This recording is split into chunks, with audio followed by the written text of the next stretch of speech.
Ni yang teringin sangat. Duk tengok live tak sampai-sampai, live dah sampai. Akak okey tak?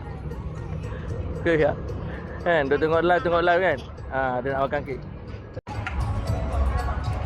Nah, akak tuang banjir. Banjir terus. Bukan roti banjir, dia coklat banjir. Ini mau nama dia coklat tak kedebut. Tu dia berlemoy, kek paling sedap di Asia Tenggara. Ini kalau ada Nusantara ada claim. Banjir. Makan apa? Berapa?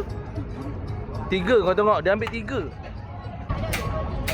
Tengok akak tu tuang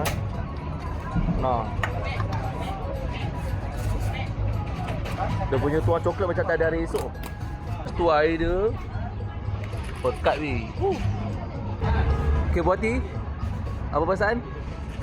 Nak makan. Jom. Berlemoy.